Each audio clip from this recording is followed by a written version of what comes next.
नर्मदे हर तो ये वही आश्रम है जहाँ हमने रात्रि विश्राम किया और यहीं भोजन करने आए थे। और उधर एक टीन सेट बना है बढ़िया, बहुत अच्छा, वहाँ रुके थे।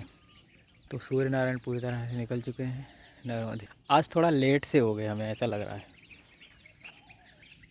इधर फार्म हाउस है, ये सूरत के कोई हैं सेठ जी, उनका है। जय हो माई की। नर्मदे हर, नर्मदे हर। तो हम पहुंच रहे हैं जलाराम करजन नदी संगम, जो कि एक अलग ही इतिहास है उसका। ऐसा मानते हैं कि कर्ण ने अपने बाण से उस नदी को उदय किया था, उद्गम हुआ था उनके बाण से ही उसका, ऐसा मानते हैं। और जो बीच में जगह छूटी है उसको बोलते हैं व्यासपीठ। जो भगवान व्यास थे, व्यासपीठ बोलते हैं इसको, कि उनके बैठने का ये स्थान है, ऐसा मानते हैं। अब सत्य क्या है उससे हम परिचित नहीं हैं, लेकिन जैसा हमको जानने को मिला है किताबों से, इन सब से, तो वही बता रहा हूँ मैं। नर्मदे हर। बहुत ही खूबसूरत पक्षी है।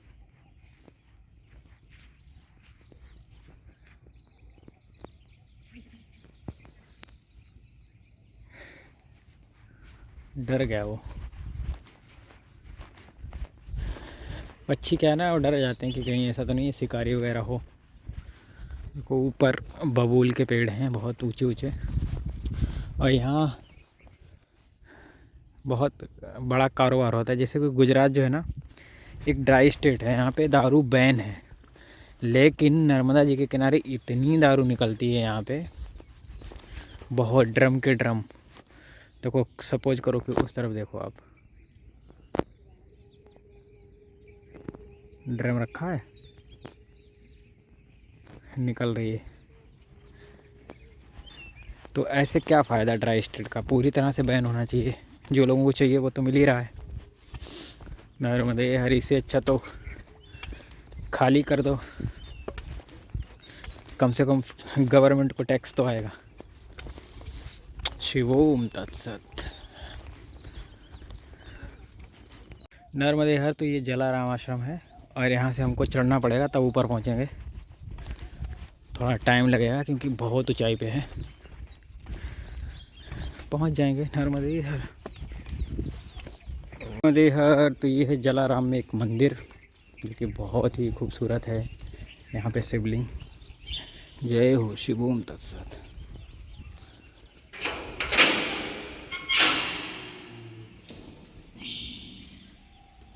नर्मदे, ये रोज कोट्स का शिवलिंग है। और देखो यहाँ पे ये सर्प की केचली है, कैसे आई पता नहीं, लेकिन है। जय हो। नर्मदे हर, हर हर महादेव। जय हो मेरे नाथ। शिवोहम शिवोहम शिव स्वरूपम।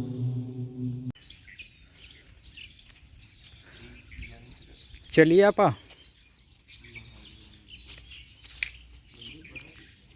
जय हो। नर्मदे हर तो अब हम पहुंचेंगे करजन नदी, क्योंकि इधर से उतरना पड़ रहा है, रास्ता बड़ा गंभीर है ये। हालांकि हम तो इससे भी बुरे रास्ते से निकले हैं, ये तो हमारे लिए अच्छा ही है। खासकर कल जहाँ से निकले थे वो तो हाय तो वही हो गया था पूरा। नर्मदे हर।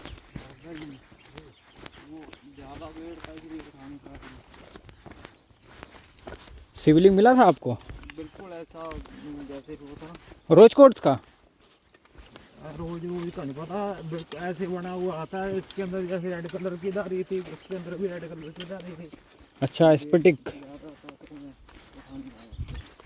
हाँ तो नर्मदा जी में तो हर कंकड़ कंकड़ शिवलिंग ही है, कोई सा भी उठा लो, बात वही है। नर्मदे हर।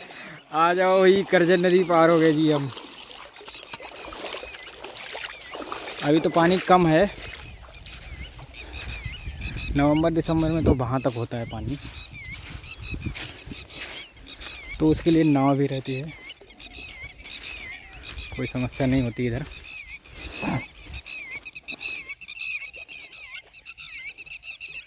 आ गए महाराज।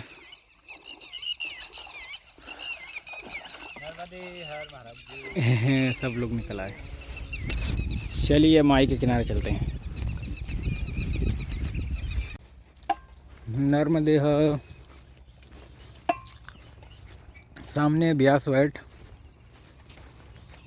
इधर पहले मगरमच्छ पड़े ही रहते थे, लेकिन अभी नहीं है।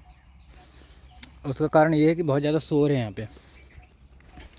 जहाँ शोर शराबा होता है वहाँ जानवर नहीं रुकता, बेचारे को बढ़ना पड़ता है आगे, यही कारण है। बहुत सारे गूलर हैं इधर। यहाँ पर एक कुंड है बहुत गहरा, और उस तरफ बहुत सारे लोग स्नान करते हैं, महिलाएं हैं उधर। इस इधर से दिखता नहीं स्त्री है कि पुरुष है, जूम किया तो पता चला, तो मैंने कैमरा हटा लिया क्योंकि सही नहीं रहता, क्या पता कौन किस स्थिति में है।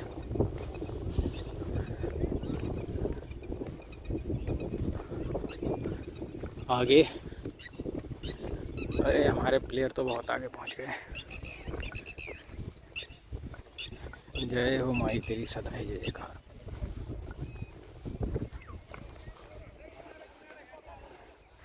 कैसे काटती है मैया, देखो क्या लीला है,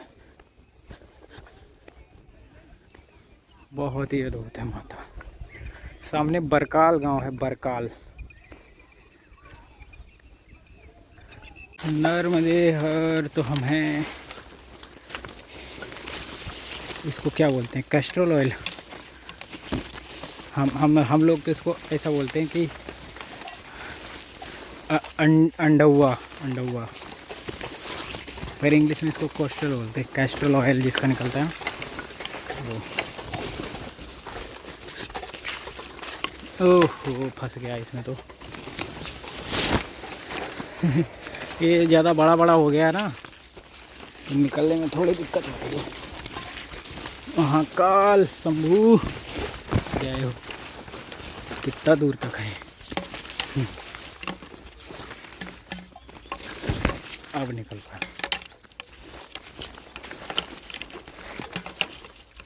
अभी तो ऐसे ही मार्ग हैं, इन्हीं से निकलना, और यही परिक्रमा का आनंद भी है। अगर सारी चीज़ें आसानी से हों तो फिर आनंद नहीं आता, थोड़ी मुश्किल तो होनी चाहिए। नर्मदे यार। एक और छोटी सी नदी को हमने क्रॉस कर लिया है, यहाँ के किनारे किनारे बढ़ रहे हैं, और देखते हैं कहाँ जाना है हमें। जय हो, कांटे पे पैर पड़ गया था।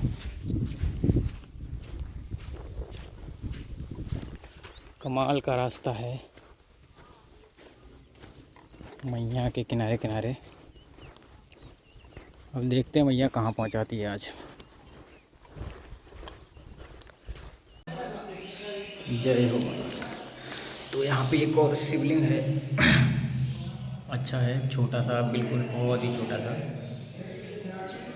एक आश्रम है, ये मंदिर है, बहुत खूबसूरत है। शिवोम तत्सत। हर तो ये है हरिओम शिव आश्रम, नर्मदा परिक्रमा से गिरे और ही शिशोधरा रोड पे।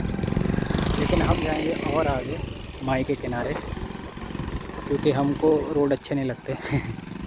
माई के किनारे रुकना है। नर्मदे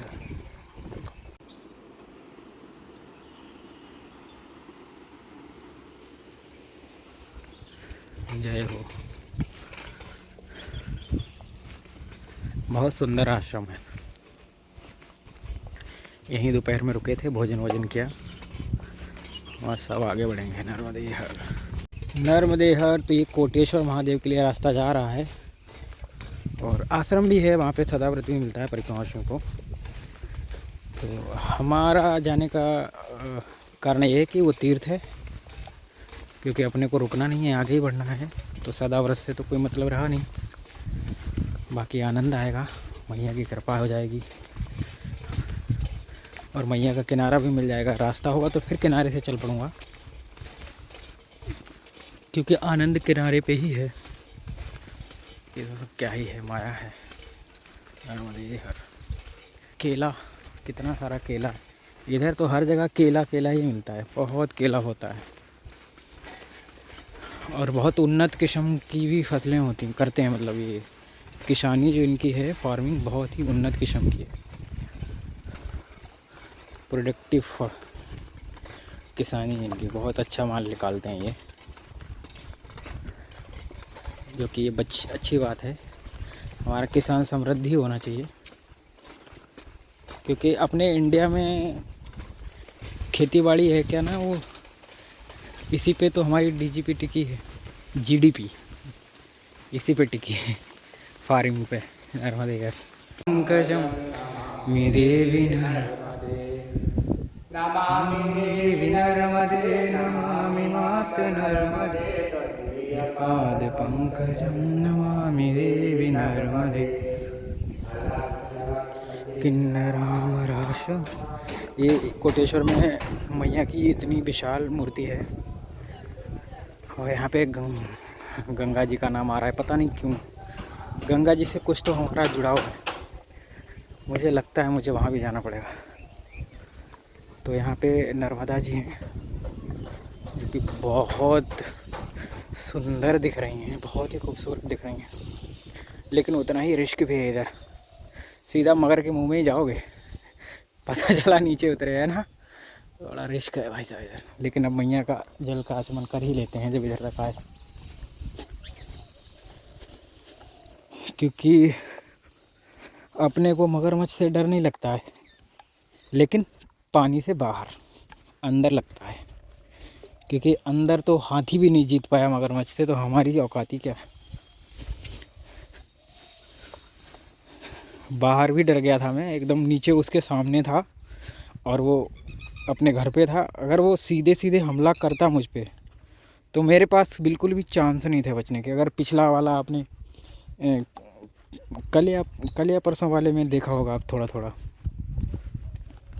मतलब इतना ख़तरनाक था वो, क्या ही बताएं, बहुत ही वियर्ड था।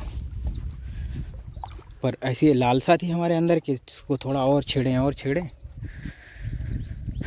लेकिन फिर मैंने एट द एंड हमने सोचा कि भाई इसको जाने दो, रिस्क लेने की आवश्यकता नहीं है। जय हो माई की।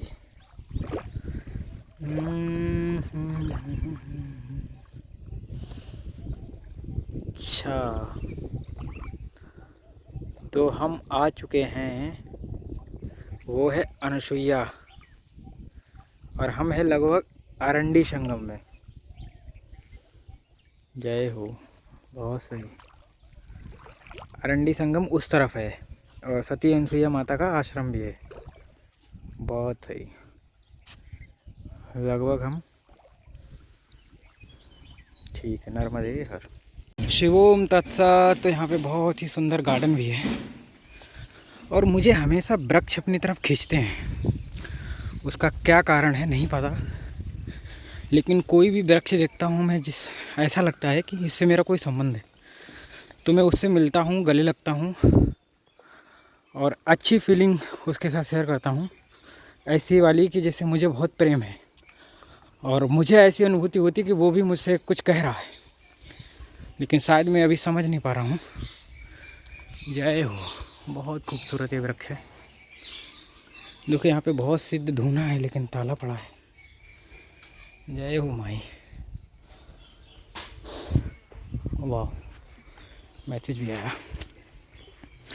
चातुर्मास करने के लिए ये स्थान और साधना के लिए ये स्थान बहुत ही अच्छा है, लेकिन मैं तो यहाँ करना नहीं चाहता हूँ इस तरफ, नहीं तो यहीं पे टेंट लगा के रुक जाता, लफड़ा ही ख़त्म सारे के सारे। बहुत सुंदर है। जय हो। ये इस वृक्ष पे पता नहीं कितने सूक्ष्म रूप में, कितने कितने साधु संत, गंधर्व, देव विराजते होंगे। समझो बहुत बड़ी बात बोल रहा हूँ मैं, बस हमको नहीं लगता है, लेकिन लगता नहीं, हम जान नहीं पा रहे हैं, देख नहीं पा रहे हैं, लेकिन ऐसा हो सकता है क्योंकि संभावनाएं हैं। जय हो। बहुत ही खूबसूरत ये दृश्य, अरे वाह, आनंद आ गया, बहुत सुंदर। जय हो माई के।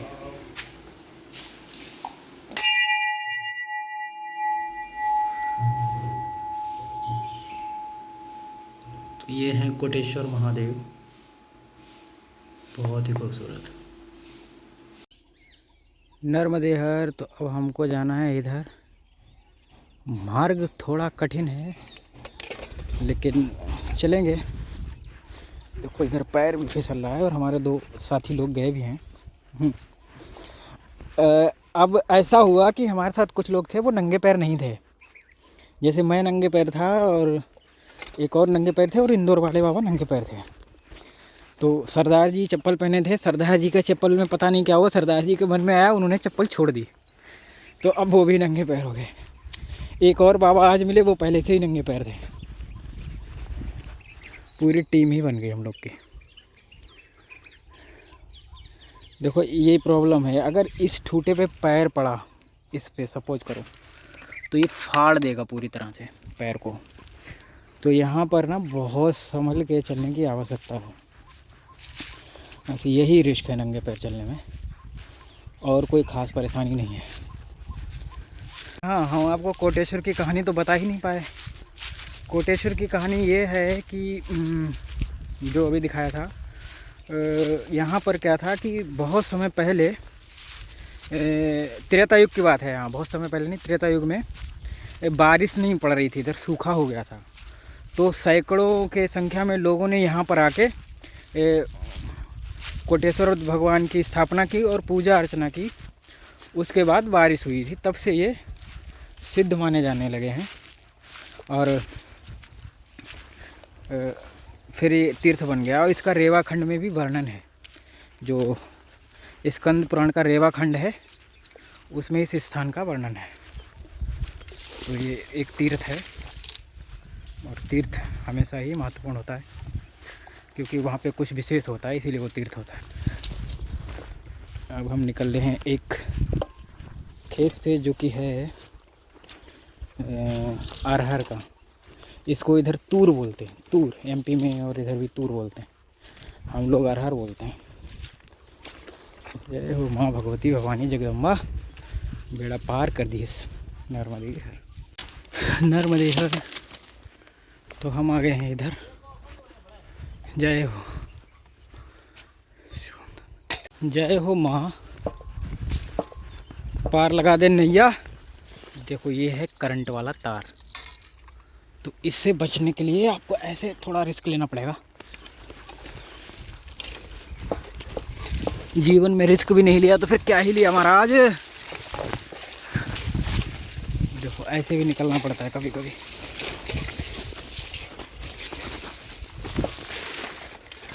जय हो।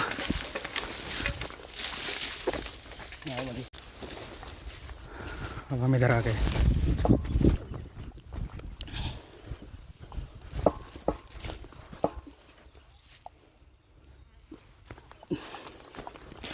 मुझे लगा ये लोग ज़्यादा दूर पहुंच गए होंगे, ये तो अभी वहीं पे है। क्योंकि मैं कम से कम 10-15 मिनट तो महाराज जी से बात करने में लग गया था मुझे।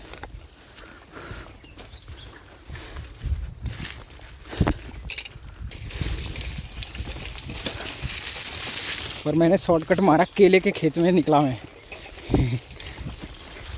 मुझे पता है केले के खेत में ना तो घास होगी ना कांटा लगेगा, और थोड़ा रिस्क रहता है क्योंकि केले के खेत में सांप गर्मी के मौसम में। नर्मदेहर। तो हम एक पत्थरों से भरे रेगिस्तान में आ चुके हैं,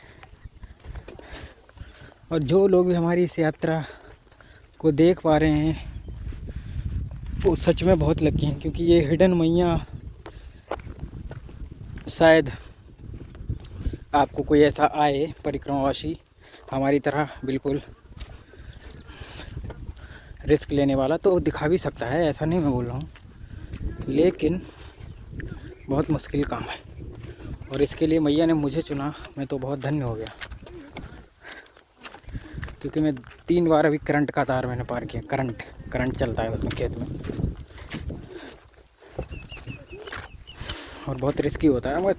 मरता नहीं है आदमी, लेकिन झटका तगड़ा लग जाएगा। देखो ये भी करंट का ही तार है, वो ऐसे पता चलता है। देखो अगर ये लगा है तो समझो करंट वाला है, और जब चलता है तो चट चट भी करता है, ऐसा आवाज़ भी आती है जब करंट इसमें बह रहा होता है ना, तब की बात है ये।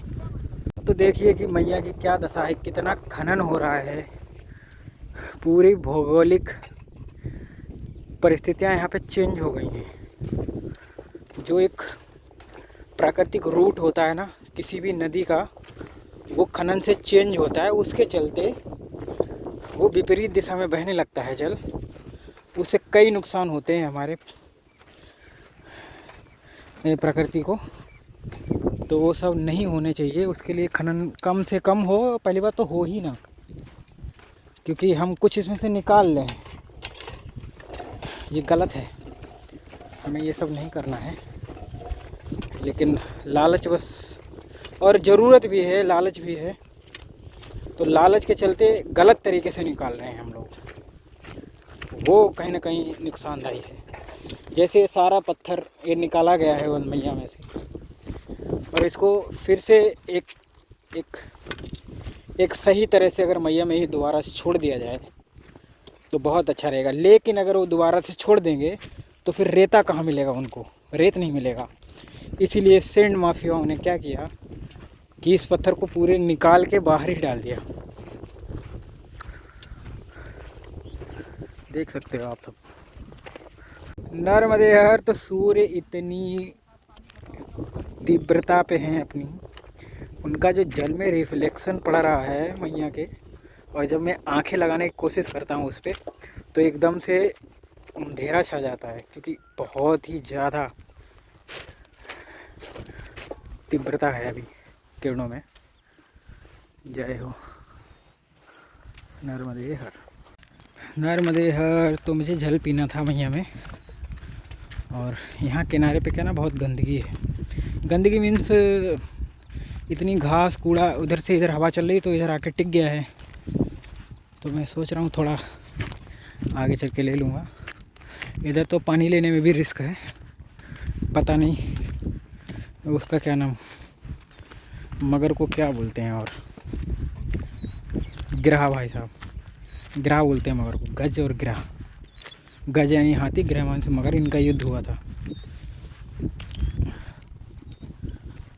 तब एंड में भगवान को याद करते हैं जब गजराज, तब भगवान आके उन्हें बचाते हैं।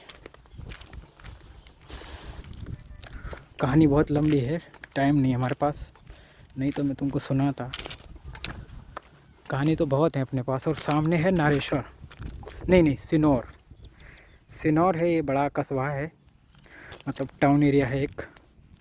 यहाँ पे आप जो भी चाहेंगे वो मिल जाएगा, ऐसा कपड़े से लेके जूता चप्पल से लेके फ़ोन का कोई अगर एक्सेसरीज वगैरह लेना हो तो सब मिल सकती है। तो अच्छा है नर्मदे हर। तो सूर्य लगभग अस्त हो चुके हैं, क्योंकि बादल हैं तो दिख नहीं रहे हैं, लेकिन लगभग अस्त ही मानिए। और जो आश्रम है वो दूर है, तो अब कहीं ना कहीं रुक जाना पड़ेगा। जहाँ अच्छा लगेगा आप पता वहीं टेंट लगा देंगे और नर्मदे हर बोल देंगे, क्योंकि वही जीवन है। नर्मदे हर। चलते रहो अवधेश, लेकिन ठहरना भी पड़ेगा कहीं ना कहीं। ठहरना इसलिए पड़ेगा क्योंकि आराम भी तो चाहिए थोड़ी सी।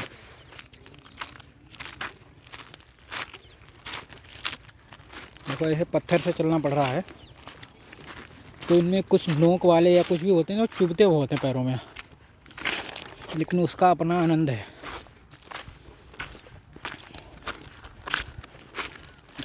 हर घटना का, हर समय का, हर परिस्थिति का अपना आनंद है। बस हमको उस आनंद में जीना आना चाहिए, आनंद को लेना आना चाहिए। नर्मदे हर तो मैया के तट पे अपना घर बन चुका है, आश्रम। क्योंकि अंधेरा होने लगा, हम पहुंच नहीं पाते, तो इसलिए यहीं हैक कर दिया सिस्टम। नर्मदे हर। कुछ परिक्रमा से इस झोपड़ी में आ जाएंगे और हमारा तो महल हमारे साथ ही चलता है। जय हो नर्मदे हर। तो हम हैं इस गांव के जस्ट सामने। इस गांव का क्या नाम बताया था, मैं ही भूल गया। कौन सा गांव है महाराज जी सामने वाला? शिनोर। शिनोर शिनोर। जय हो। अच्छा तहसील है ये? वाह, बड़ोदरा की तहसील है शिनोर, बड़ा कस्बा है। जय हो माई की नर्मदे।